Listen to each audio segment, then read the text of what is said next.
Hello and welcome to this week's episode of the TF Cast. Today with us, we have Brian Gosewisch, the shop manager of Key City Bike, where we are located today as a special gimmick for our 50th episode of the TF Cast. So, 50. yeah, if you've tuned in for over 50 hours, thank you.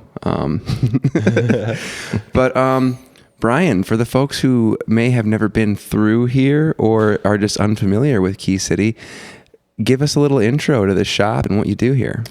Well, Key City Bike is a nonprofit organization. You know, we're a bike shop, but we're not a bike shop, if that makes any sort of sense. You know, we get all kinds of bikes and parts and stuff donated to us.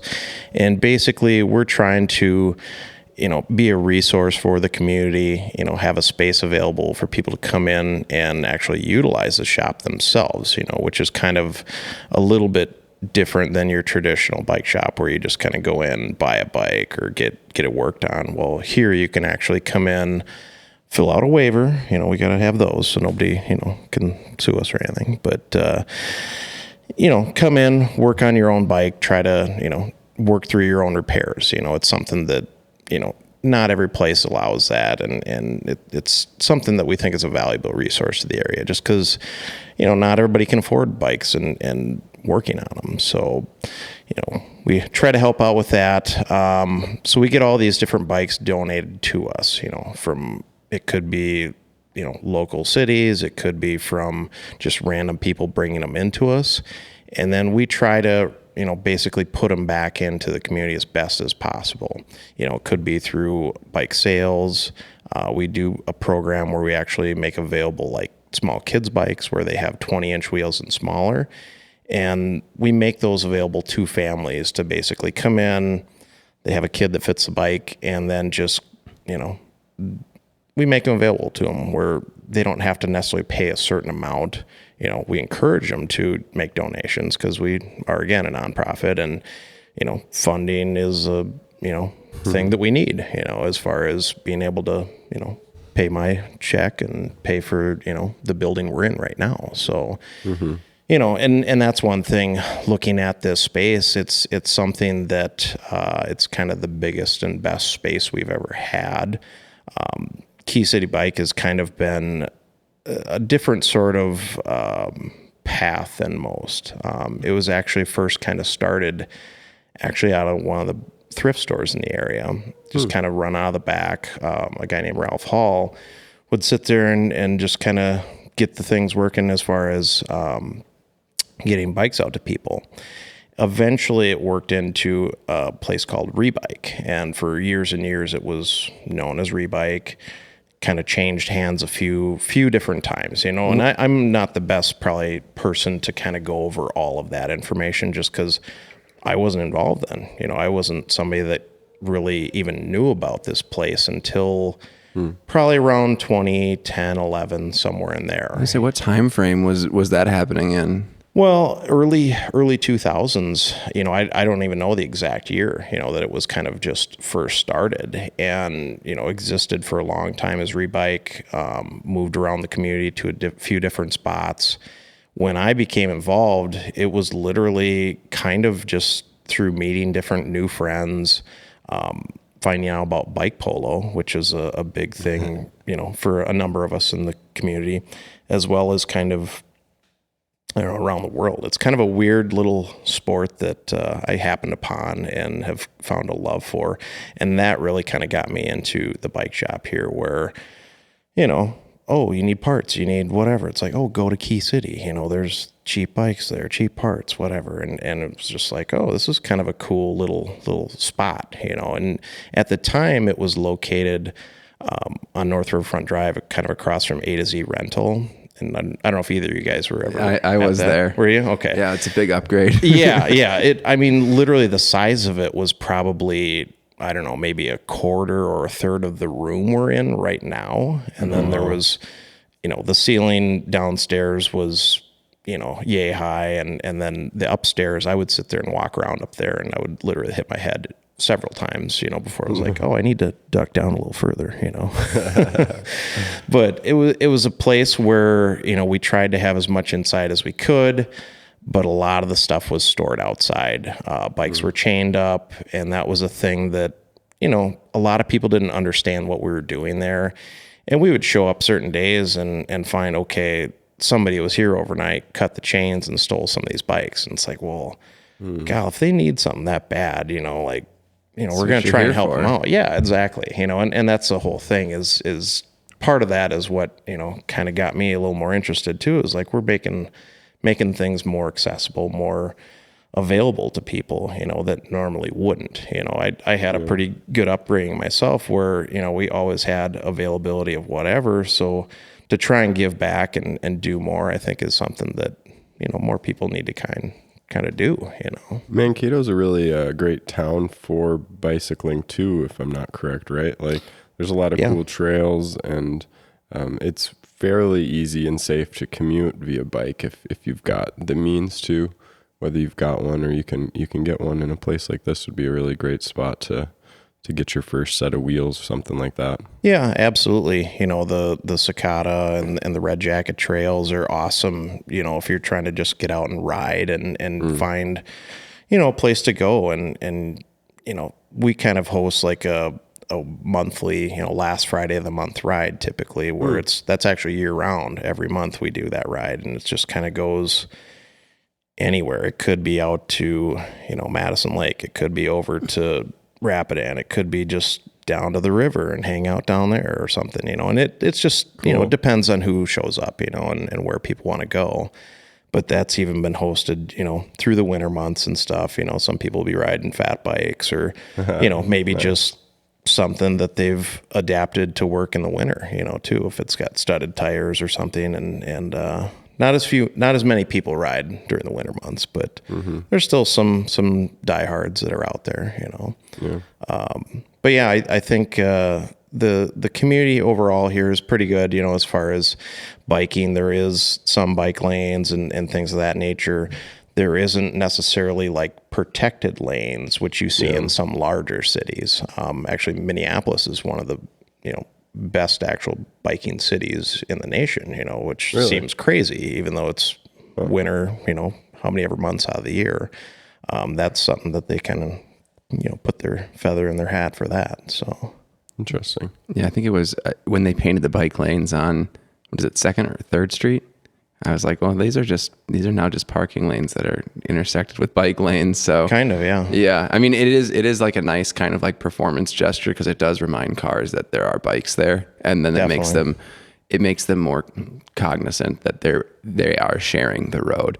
Because I mean, I've had some like bad experiences up on Victory, and I mean, I biked for a winter, and it was like you could tell that you weren't really welcome on some roads, but you don't have an option. Like you can't go any further to the left without being in a literal snow bank, and it's just like, that's not really an option for, the type of bicycle that I was riding at the time. Absolutely. Even some of the trails you get into the winter months, they're not as maintained, where, it's not as easy to sit there and just get out and ride. It's you're basically kind of forced out into the streets even further at that point, because, it doesn't get cleaned up as fast. And you try to ride through that thicker slush, whatever. I mean, you drive through that with your car. You see how tough it is, and there's people that they commute,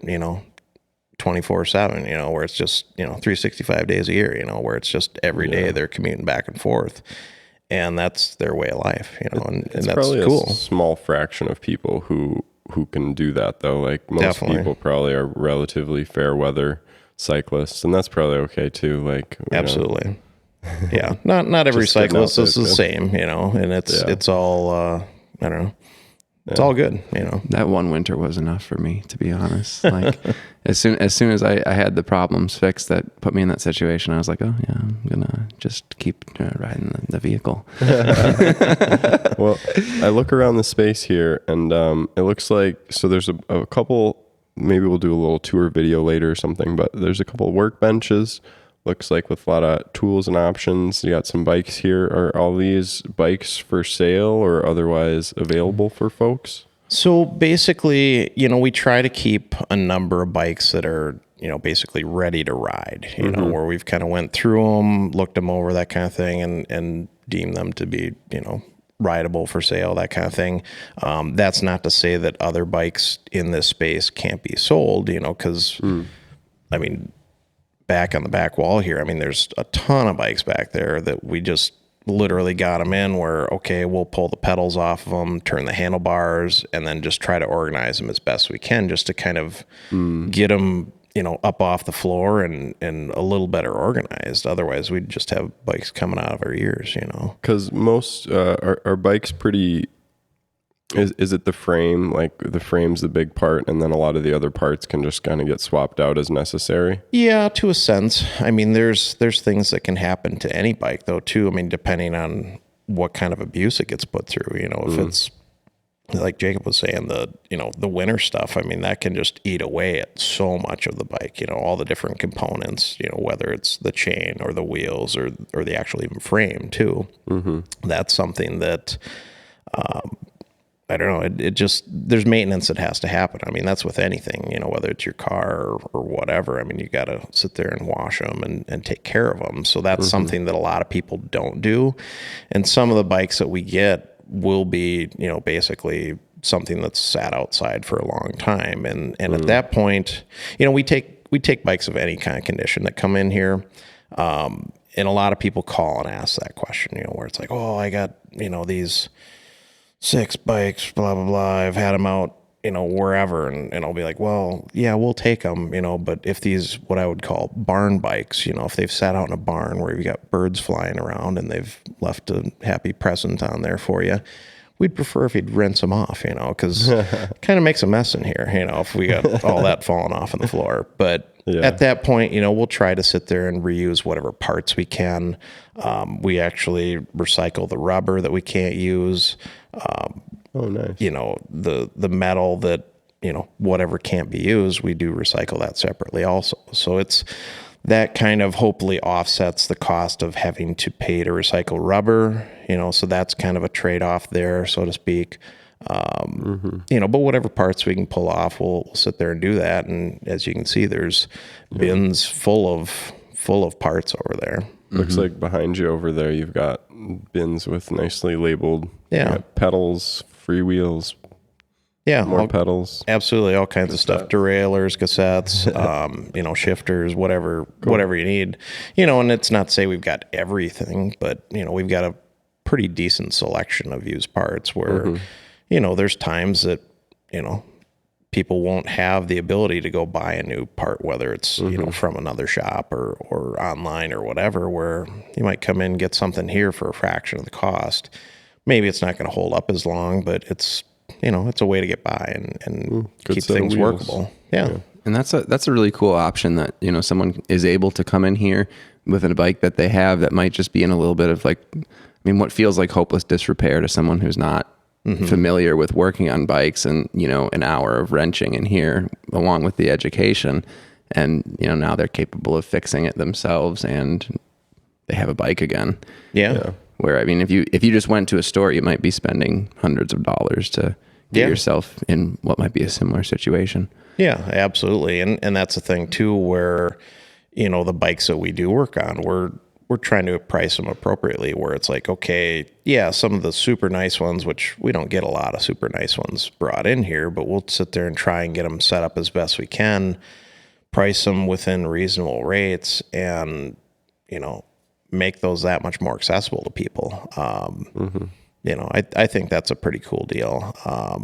Something we've also done, we've always had this program for people to come in and actually earn a bicycle. That's something where you can basically come in, get signed up for this program, and, take and put in hours working in the shop and earn a bicycle. And that's something that, we might kind of reshape a little bit, is my thought, just because of the way bikes have kind of turned into such a high demand item. It's been tough to actually even keep, bikes ready for people, let alone, people coming in and okay, now we're going to earn this bike. And it's like, okay, is this one we're going to pull from the for sale pile for you, or how's that going to work? So we're, I think, kind of looking at that a little bit as far as the structure of that, but it's still a program that we plan on keeping with, and I think it's a great asset, that a lot of people have actually taken advantage of, and been able to get on bikes. A lot of the people that go through that are the people that are kind of the, what do you want to say, more of the commuters of sorts, that's their one mode of transportation, is a bike that they literally came in and earned. And to me, that's wild that actually is something that happens. So it's a fantastic opportunity. And like a lot of bikes, especially for that, like I have such fond memories of riding an old 10 speed that I built up when I was in high school. And I think it was a Schwinn World Traveler. And like, those bikes are like, they're fantastic to ride. I mean, maybe it wouldn't be my first choice now, but like, I don't know. It could be. I mean, there's actually, I think, one or two over to your right over there. Yeah, no, I imagine. I think I actually have that frame still sitting in my closet now because I just can't get rid of it. That's all right. It's too much. You could bring it over here and build it out. I could. You could definitely. And there's people sometimes that they'll come in and they want to just find some original parts or stuff to build up something like that maybe it was a bike from their childhood or whatever, and it's just kind of a piece of nostalgia, but they still want to be able to use it. Do you regularly see and put bikes, like what are the oldest bikes you regularly put back on the road? Oh, that's a tough question. A lot of times when we get bikes in here, I'll kind of look at them as far as the condition of them, as far as, okay, what do they look like? What do they have, wrong with them? I kind of almost cherry pick them, so to speak, where it's like, okay, let's work on this batch first just to make these more available, and sooner. Because if we get into something that has too much work going on with it, then it's like, okay, do we have enough bikes available for people? And that's kind of the trouble we've seen lately, where bikes have turned into such a commodity. You go to different department stores or bike shops or whatever, there just is not a supply out there, and that's, to me, that's really, really crazy, but it's a reality, So what I'm a person in the community who's either got a bike that's in kind of a state of disrepair, or I need my first bike. Is this a good spot for them? And how would they get involved in either getting a bike, putting one together, buying one, or I think it's a good resource. It's a good opportunity for people to kind of come in and get a set of wheels, where it's just like, maybe they don't want to put time in and just buy something we've already worked on, or maybe it is, like you said, a bike that they want to put some time into. That can be sometimes problematic too, depending on what's going on with it. Because sometimes I'll see people where I backed over this bike, it's my kid's bike, and it's like, oh, that's not too good, and we'll kind of look over and it's like, okay, yeah, no, actually you cracked the frame right here. You probably shouldn't really work on this one so much, but at that point, we've had it where, say if it's like, one of these cheaper department store bikes, because there is a big difference between bikes too. I don't know if everybody knows that or not, where you have the department store ones where that's, comes from your big box stores. They're cheap brands. The components aren't very good, where it's just, they ride okay, but then if you get to what I would call more of a bike shop quality bike that has a little bit nicer frame, has a little nicer components to it, they're night and day riding if you've never had a chance to do that, where it's just like, okay, this thing weighs X amount versus this tank over here that I've been riding, and it's just a different thing that a lot of people don't see until they kind of get to experience that. Well, and even some older bikes, but a nice set, a nice frame, absolutely, components that are running well. I think you can get that good experience too. So you can definitely, and I fully agree with that. Where it's like a lot of times the little bit older, bikes, they'll be so much nicer than some of these cheapies that are coming out these days. And we'll see people come in and they kind of gravitate towards, oh, I want this because it's got this full suspension, whatever. And it's like, no, just go with this, like, whatever 80s, 90s mountain bike, you'll be much happier with this. Just has a rigid frame. It's like, feels better. Components are better. It's like, and then they'll ride and they'll be like, oh yeah, that is pretty sweet. Yeah. You know, I did something like that. Even I had an old Specialized that got stolen, which I imagine is something, I don't know if you deal with that a lot here, but I've known a lot of people in Mankato who have actually had bikes stolen. I think it's kind of an issue we face. There is kind of an issue with bike theft. I mean, you go into any city, that's something that can happen. Yeah. You know, a lot of it is, you know, what type of lock are you using? Where are you locking up? You know, are you trying to store it outside? You know, things of that nature.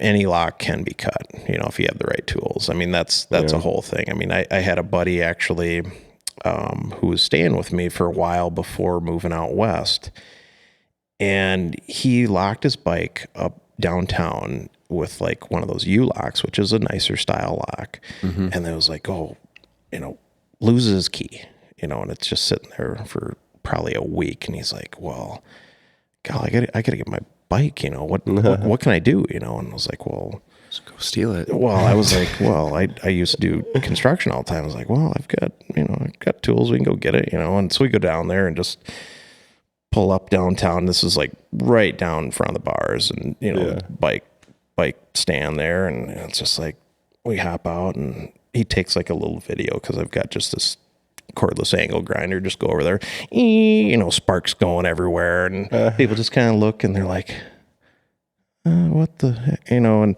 we load it up, drive away, you know, gone within a minute, you know, and it's just like nobody said a word, but, you know, we weren't actually stealing it, but it was his bike to begin with. But it was just kind of one of those things where that's how quickly that can happen, you know, where you're just in and out and gone, you know. So if you're in the wrong spot, if somebody has the right tools, it can be taken, you know. Well, I think a lot of people, I mean, when that happened to me, I had to store it outside, and it was on campus, and like I'd heard of a lot of other people having a very similar experience, and that really sucks. Like it sucks to get something like that stolen.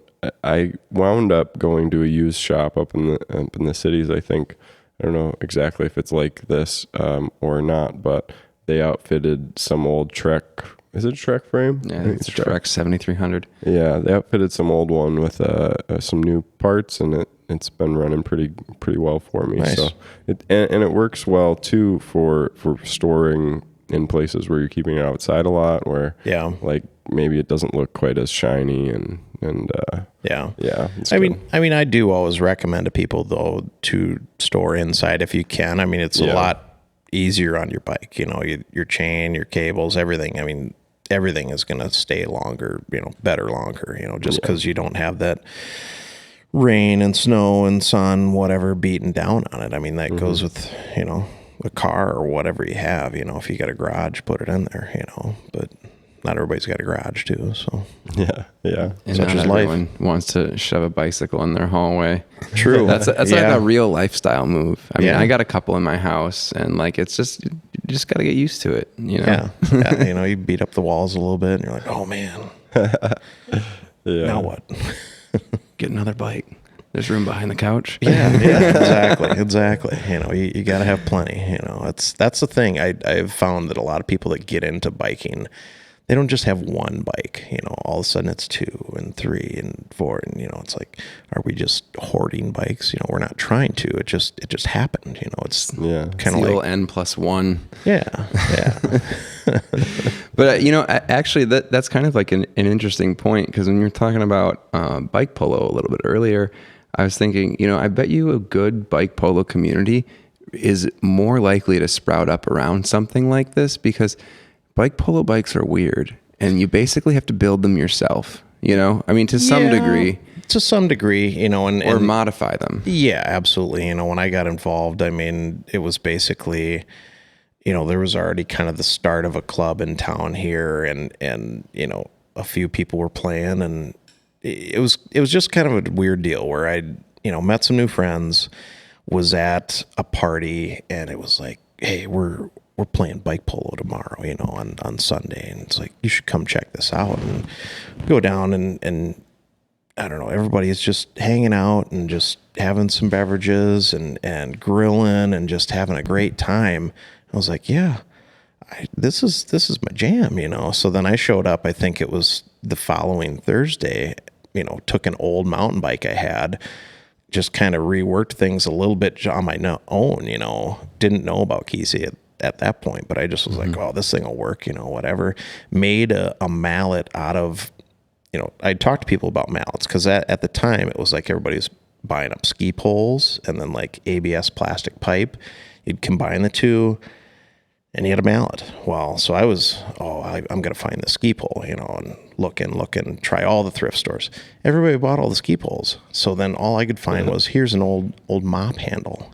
So I had this old mop handle with a plastic, you know, ABS plastic head bolted on there. I used that thing for so long, and it was just like, it turned into like this bent noodle looking thing. And it was like, well, whatever, you know, it was still working. It was still fun, you know, and it's just kind of funny to see the progression of the sport and all the different, there's a few different companies out there, you know, or smaller groups that, you know, they've manufactured bikes, they've, you know, manufactured, you know, mallets and all this different stuff. You know, a lot of things like helmets, for instance, have been repurposed. Like I personally use like a hockey helmet with a full face cage. You know, I wear like lacrosse gloves for gloves, and it's something that, you know, it works, you know, works fine, you know, but yeah, I've, you know, bought purpose-built mallets and heads and, you know, actually have a bike polo bike, you know, that it, you know, it was made by a company that it's for bike polo, basically. So what are the features of a bike polo bike? Well, typically they are a single speed bike. There's not any gears on it. So single speed. A lot of times you'll just have, say, like a front disc brake is ideal. Some people run both brakes. Some people run different types. But most bikes you'll see, you'll just have like a front disc on it. And I mean, there's people that'll sit there and be doing, you know, endos and, you know, all kinds of different turns and hopping and skipping and jumping and whatever. And, you know, I'm a little bit larger individual, so, you know, I'd ride around and do the best I can. Do people ever use fix gears? They do. Actually, I rode that way for a while.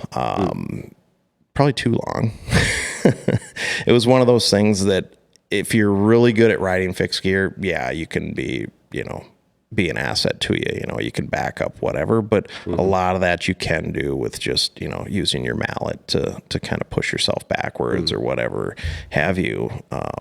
But yeah, I would say just a regular single speed is probably a better route than going fixed gear. There's way less people that still ride that way. There's a couple, but they're kind of few and far between. Shorter crank arms for that? Some people might.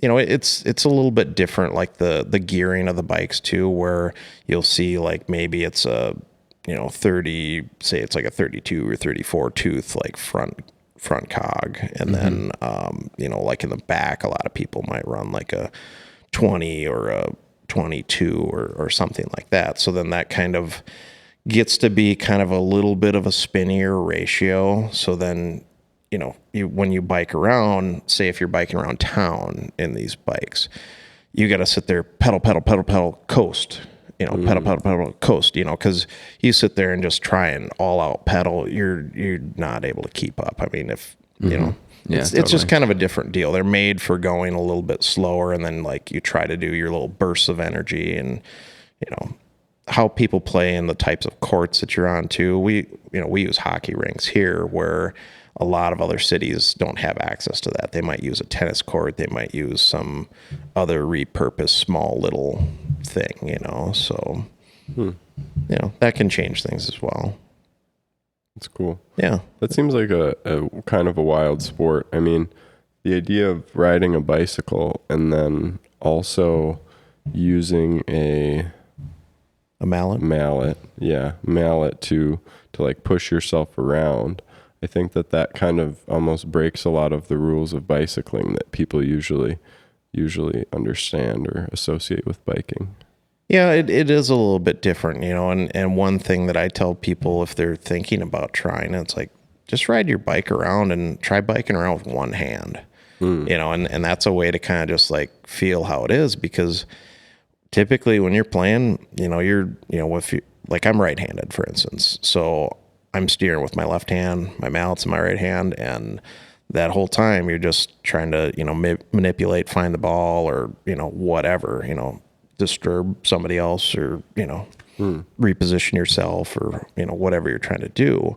I don't know. It's a different deal. It's funny because I've talked to a lot of people that have said playing bike polo has made them actually a better cyclist overall, just because of having to avoid people, or like mountain biking, you're going through trees or whatever, where, swerving around people and trying to, chase after a ball with other people that are coming at you. It's a different experience, where, I don't know, I've heard people where it's like, yeah, I got clipped by a car, whatever. And it's like, thanks, bike polo. I was able to keep going, where, there's not that kind of reaction of like, I'm going to curl up into a ball, it's, just muscle through it, so it's real body awareness on the bike kind of thing. Yeah, definitely. That's a good way to put it. Which, yeah, I've gained a little bit of that from riding mountain bikes, but I can imagine that, like, especially with all like the stationary stuff and track standing, and then paying attention to a moving object that's not directly in your line of sight. Yeah, that's a different kind of multitasking. Absolutely, absolutely. It's a fun deal. I don't know. I recommend playing if you guys want. Thursday's coming up. I would hurt myself maybe, but I might try. Yeah, whatever, man. You're always trying to hurt yourself. Willis just picked up skateboarding too. Like you didn't really pick it up. You just like re-picked it up. And I was really bad before. I basically learned in the last little while. Yeah. Skateboarding or longboarding? I've longboarded for a long time, but skateboarding I'm a little new to. I started going to like what's this? Chesley Skate Park with a couple of friends. Sure. And like I guess at this point I've been able to drop in for like a year, but yeah, pretty new to a lot of the like the real skateboarding stuff on ramps and being able to drop in. And I don't know. I don't think it's ever too late to pick something like that up. It just gets a little riskier. Says the Tony Hawk of Triple Falls. But like, I mean, you come at it with a different approach too. Like, I don't know, when I was a kid, you just do this stuff and it'd be stupid. But now when I think about something like that, it's like, oh, what are the skills that I need to be good at so that this goes smoothly for me? It's like, okay, well, I need to have enough balance on the board so that when I'm riding down the thing, it goes well. And so then you just sit in the bowl and you rock for like 2 hours. Nice. And you figure it out that way.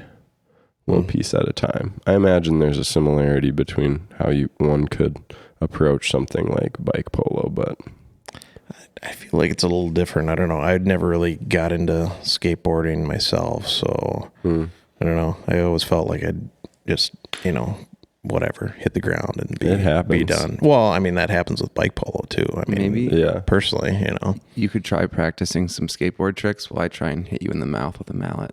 Oh, yeah. And see if that like improves your awareness. As tempting as that sounds. Oh, funny. Yeah, I don't want to drive anyone away from the sport, but it could happen. Yeah, boy. Well, back to the shop a little bit. Sure. I see mostly like not just mostly kids bikes. I don't know if I'm right about that. Maybe it's just like the vantage point from where I'm sitting.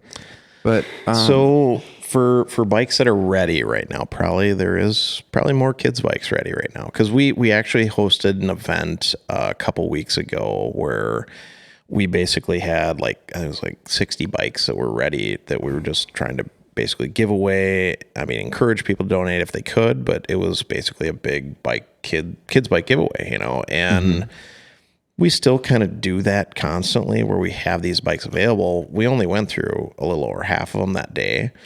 So hence we have a little larger amount of those sitting around right now that are ready. That's a lot of bikes to give away. Anyways, like that's just an incredible number. Yeah, absolutely. Yeah. I was going to say, what do you mostly go through here? It varies. We have a lot of kids bikes that go out. and I wish I could remember the figures offhand for last year. I want to say, God, I can't even remember. We probably had 300-400 bikes that, came out of here last year that went back in the community as bikes,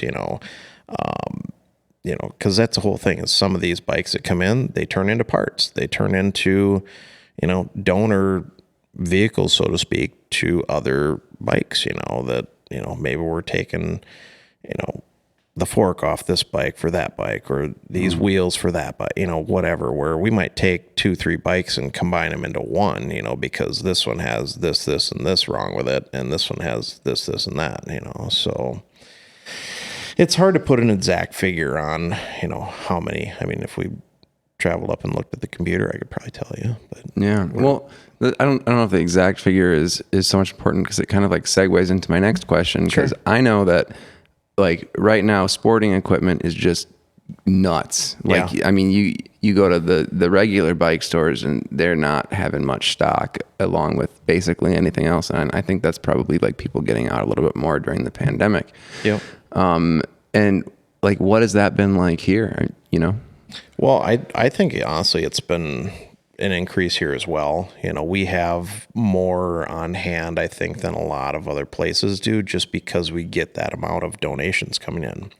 That being said, the actual bikes that are ready, for people to buy, that are ready to ride down the road is only a handful at a time, just because we can only keep up so much. I'm kind of the one staff member here that I work here actually part-time. And then, we do have a volunteer base that some people come in and work on bikes as well.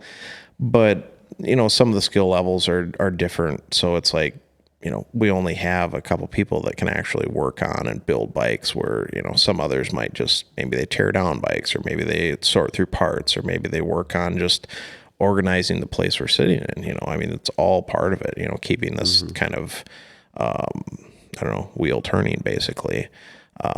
And the fact that we're only open a couple days a week right now, that, that kind of affects things also. We've always been a real low budget organization. And honestly, up until this year, it was always just 100% volunteers.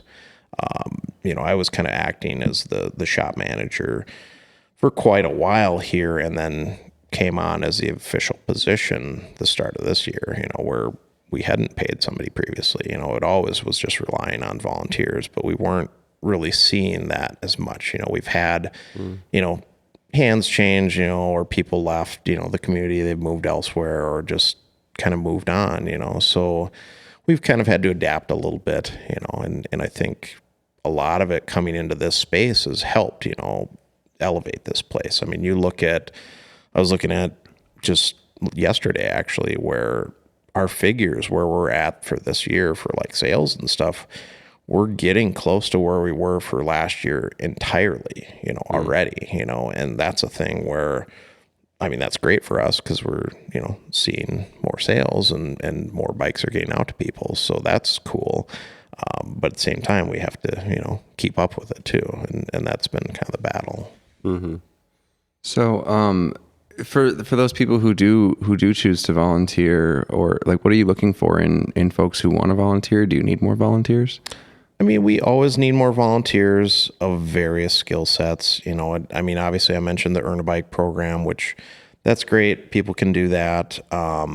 We really like people that want to just come in and volunteer for just the good feeling of volunteering, because that is what really kind of helps the organization, whether it's, just helping to organize things, whether you have a skill level of working on bikes or not, it's something that can be learned. It's something that, I mean, personally, I didn't have a background in, bicycle mechanics. I did construction for years and years and years.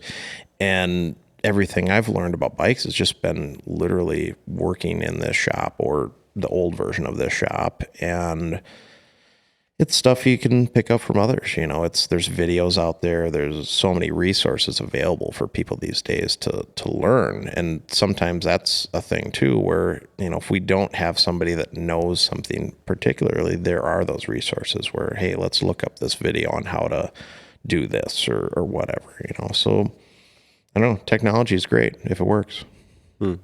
Totally. And you spoke a little bit about events that you've done through here as well. Yeah. And I think I've had the opportunity to actually show up to some of these. I know you do like a shop party every year, and then there's some giveaways. Yeah, we always typically do like a volunteer appreciation party that's kind of, for the volunteers and, typically like maybe the members, because we are a member-based organization also, where there is that membership base. People aren't required to be, but they're welcome to be, where, you can join. Basically you get like some swag, voting rights, and invite to the annual meeting. And so that's kind of part of like what shapes the organization. Not everybody's a member. There's, a handful of us, and, we're always looking for more to do that. But yeah, I kind of digressed from your question about the volunteer party, but so we do that. What else do we do? We've had a event called Wheelworks. I don't know if you guys have been to that or not. We didn't do that this year or last year because of the pandemic, but that has typically been kind of a combination of bikes and arts and just good times, and it's something that I think we'd like to get back to now that, things are kind of getting back to normal. What version of that will it be? It's hard to say. We've kind of reshaped that year after year, where we've, had versions of it where, we had the event at the 410 Project previously, or we've had it at like the Eagles Club. Twin Rivers one year was over there, so that's always been something where, we're trying to get kind of bicycle themed artwork and involving like some live music and just like a way to, get a little more awareness of us out there, and that's always something we're shooting for. I mentioned earlier on, like the last Friday of the month rides. There's times when we've even done, more than that too, as far as rides. There's, we're trying to do as much as we can, but then again, it all gets to be, who's around, who wants to be involved. We've done something called Cranksgiving the last few years.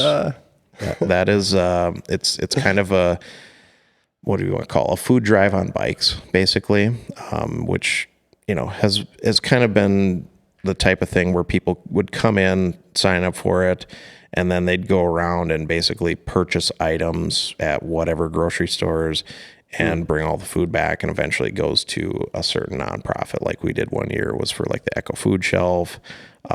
There was another year where we donated to CADA.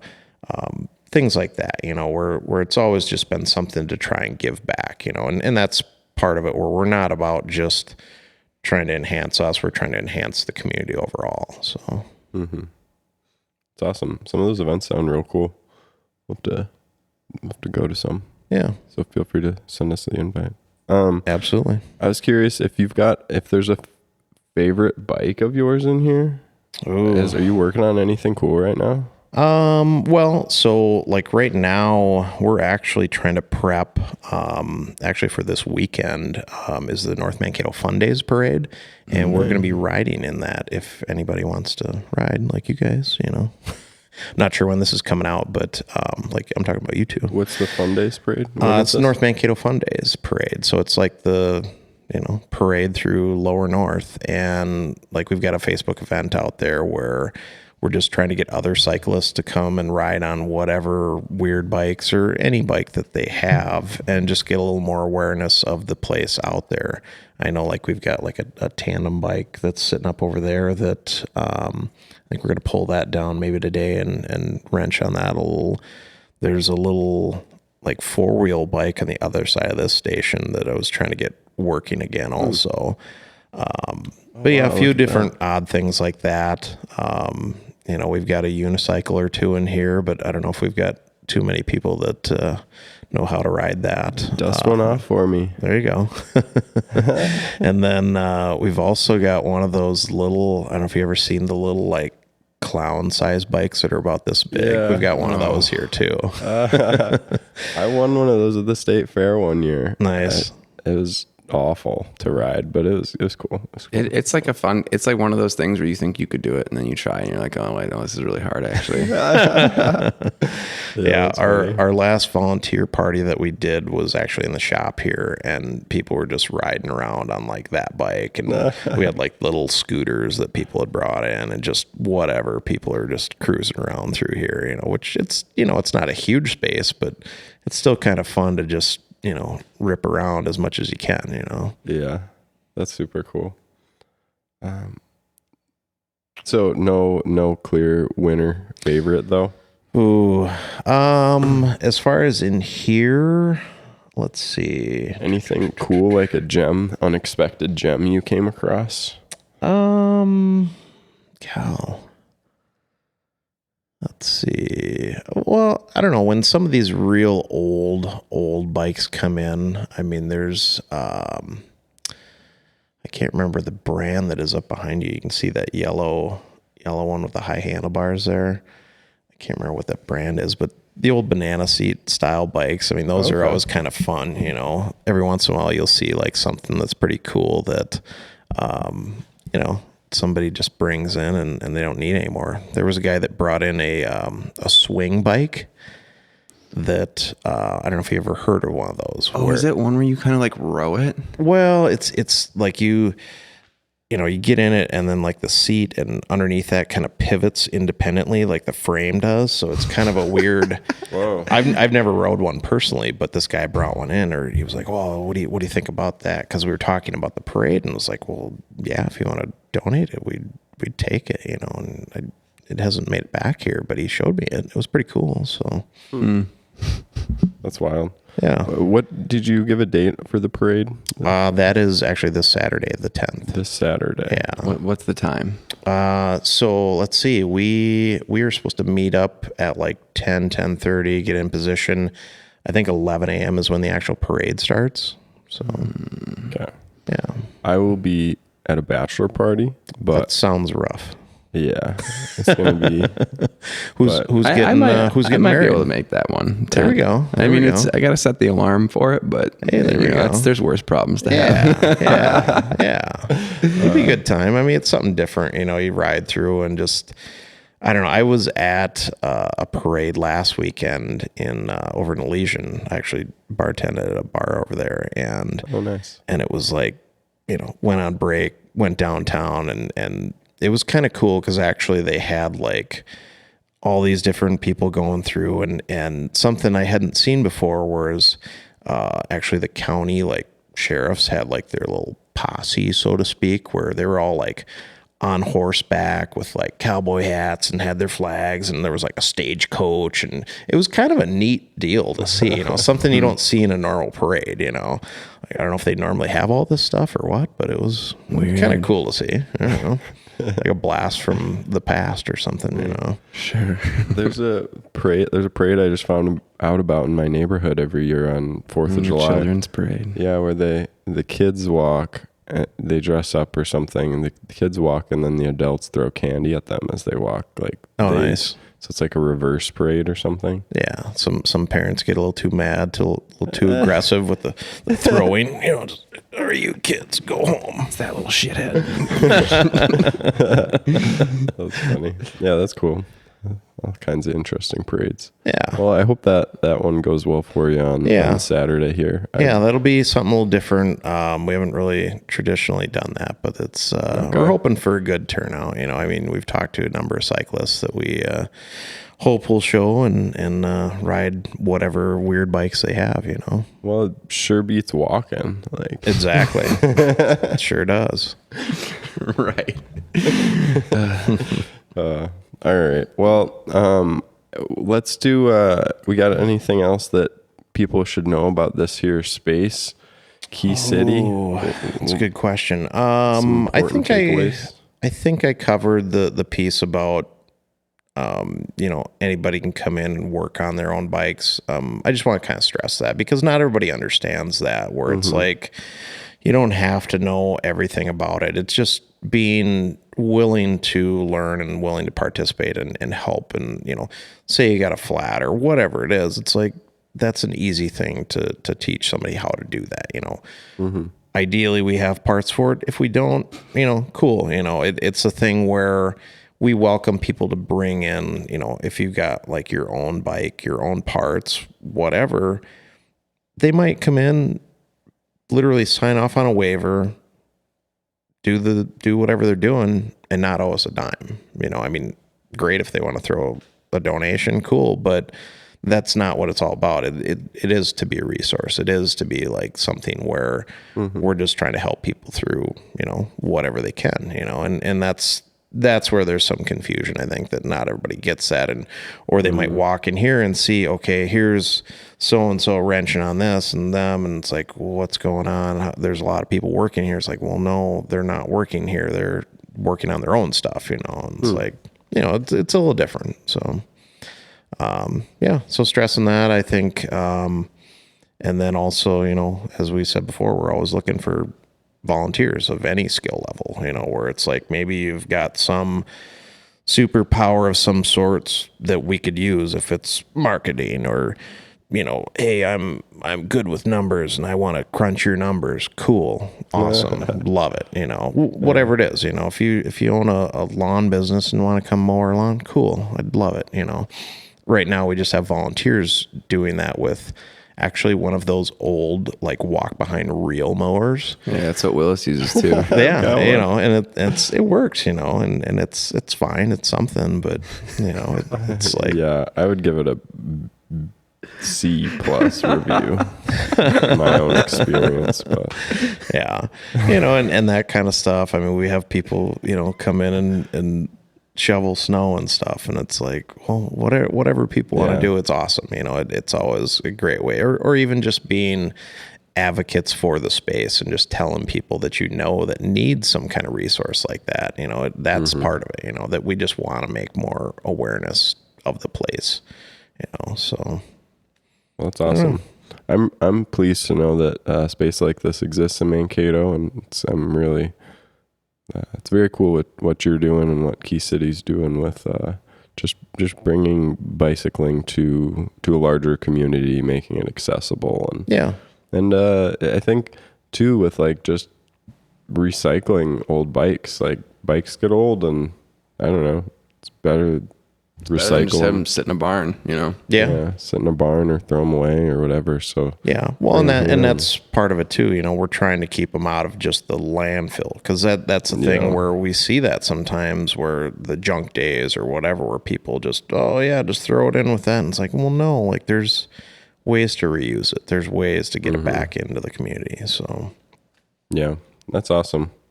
Well, where can people find Key City, find you, and keep updated with events and stuff? We have a website, which is keycitybike.org. We are also on Facebook and Instagram. I think we also have a Twitter that we haven't used forever, so we probably don't want to plug that one too much. But no, we try to keep up with, the Facebook, Instagram stuff. That's something that, we post a lot of pictures of, like, maybe it's bikes we've worked on, or just like, different things that are going on with the organization. I know, like, we just had a batch of like new merch come out, so we've put some of that stuff on there. We're always just trying to, grow and do more, so yeah. That's awesome. Well, check them out.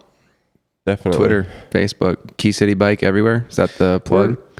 Yeah, we're Key City Bike. We're everywhere. Website, Facebook, Instagram. Cool. Do us up, find us, like us, share us, subscribe, do whatever. Hit that bell. Yeah, hit that bell. Awesome. Well, hey, thank you for joining us on this podcast and being our 50th guest. We're pleased to do it here. Thank you. I appreciate being invited, and appreciate you guys coming to the space here. It's pretty cool. It was fun watching the setup and see kind of how some of the inner workings. So that's pretty great. Yeah, and I like it up here, honestly. This is just a nice place to be. I don't even think people will be able to tell that you're in a weird spot from. Well, I know. I'm just saying, like, personally, like, from a memory standpoint, this is how I want to have my conversations from now on. We just got to get a photo or two of it, probably, something like that. Hold on. Just take one right here, Oh. Oh yeah, no, that's a sense of scale. We out Yeah. here. Oh, now they're gonna know you had your shoes off. It's fine. I never wear shoes during the cast. Hey, that guy's not wearing shoes in a bike shop. Yeah. No, that's why it's a video. Yeah. Bust out your smell-o-vision. There you go. There you go. But yeah, no, you guys are welcome back anytime. So. Well, appreciate it.